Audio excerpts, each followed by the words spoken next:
আসসালামু আলাইকুম রহমতুল্লাহি ওবারাকাতু।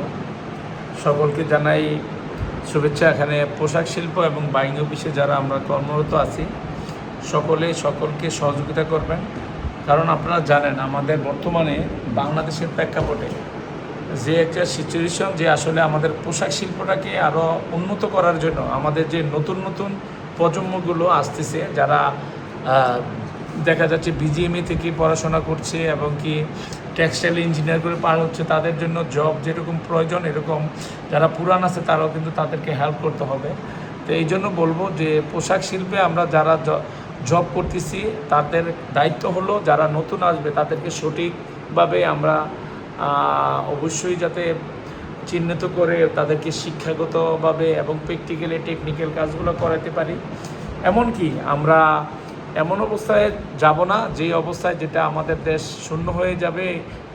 টেকনিক্যাল এবং বাইং, মার্চেন্ডাইজার, কোয়ালিটি, কিউসি যারা টেকনিক্যালভাবে জানে তাদের এই যে প্রজন্মটা আছে এর পরবর্তী প্রজন্মটা খুবই দুর্বল মনে হচ্ছে। তারা সময় দিচ্ছে না, তারা সঠিকভাবে কাজ শিখতে চাচ্ছে না। তো আমি বলবো যে যারা পোশাক শিল্পের মাঝে আছেন সকলে আমরা আপনাদের এই আমাদের প্ল্যাটফর্মে ফেসবুকে পারি, ইউটিউবে পারি, সবাই সাজেস্টগুলো করব। ভালো ভালো যে তথ্যগুলো থাকবে টেকনিক্যাল কাজগুলো সবাইকে শেয়ার করবেন। আমি চাই যে বাংলাদেশের প্রত্যেকটা নাগরিক যাতে দক্ষ হয়ে ওঠে। আমাদের এটা সম্ভাবনা একটা খাত। আমরা বিশ্বের মাঝে কিন্তু 2 নম্বর স্থানে আছি রপ্তানি কারকে, আর কোয়ালিটিতে ফার্স্ট আছি। তো এই ক্ষেত্রে বলবো যে আমরা তাহলে শুধু বাংলাদেশে কেন, বাংলাদেশের বাইরে যে কোনো রাষ্ট্রে কিন্তু আমাদের জব একটা ভালো একটা সুযোগ আছে। ইন্ডিয়া যদি আমাদের দেশে, ওদের দেশে এত ভালো ফ্যাক্টরি নাই, কোনো দেখা যাচ্ছে যে বড় বড় ইন্ডাস্ট্রিজও নাই, যা ডাইং নিটিং এগুলো খুবই দুর্বল ওদের।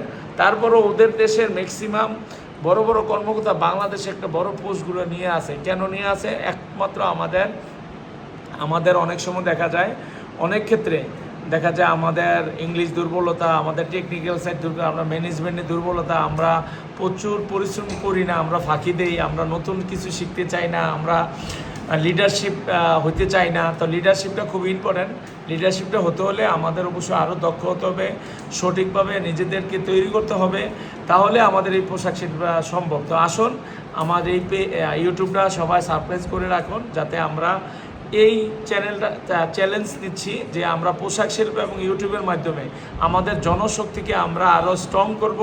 ভবিষ্যতের প্রজন্মগুলো, আমাদের পরের প্রজন্মগুলো যাতে আমাদের বাংলাদেশ এবং দেশের বাইরে আমরা সঠিকভাবে আমরা আরও কর্মসংস্থান বাড়াইতে পারি পোশাক খাতে, বাইং অফিসে। এটাই আমার বিশ্বাস এবং ইনশাল্লাহ পারবে। ধন্যবাদ, সবাই শেয়ার করে দেন।